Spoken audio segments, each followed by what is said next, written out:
लंका में जब माता सीता की खोज पूरी हुई तब हनुमान जी ने रावण को अंतिम संदेश देने का निश्चय किया।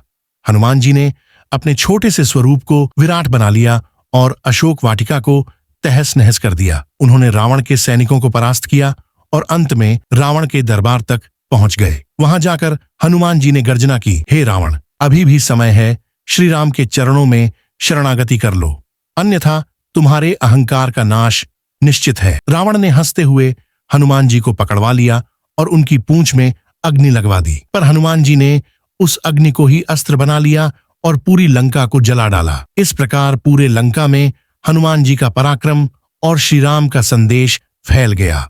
लंका दहन के बाद चारों ओर हाहाकार मच गया। स्वर्ण नगरी, जो अपनी वैभव और ऐश्वर्य के लिए प्रसिद्ध थी, अब अग्नि की लपटों में धधक रही थी। लंका के हर कोने से पुकार उठ रही थी, ये कौन है जिसने हमारी नगरी का सर्वनाश कर डाला? लेकिन हनुमान जी शांत थे।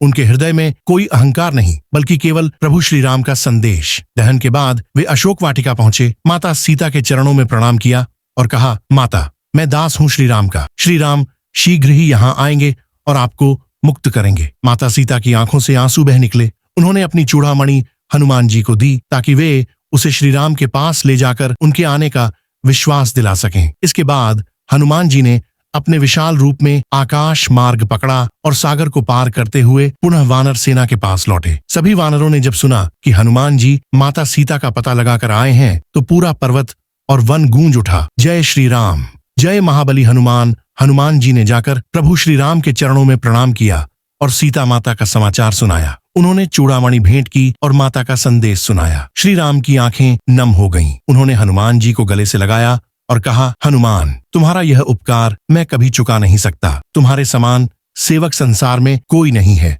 अब श्री राम ने लंका जाने की तैयारी की।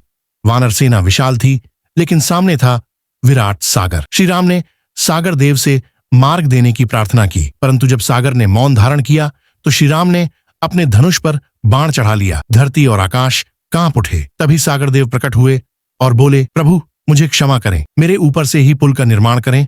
नल और नील की शक्ति से ये कार्य संभव है। फिर वानर सेना ने समुद्र पर पत्थरों को फेंकना शुरू किया। नल और नील के स्पर्श से वे पत्थर तैरने लगे। धीरे धीरे एक विशाल सेतु बन गया, जो युगों युगों तक राम सेतु के नाम से प्रसिद्ध हुआ। वानर सेना जयकारे लगाती हुई समुद्र पार कर लंका की ओर बढ़ चली। लंका पहुंचकर वानर सेना और राक्षसों के बीच भयंकर युद्ध छिड़ गया। राक्षसों का गर्जन और वानरों की पुकार से आकाश गूंज उठा।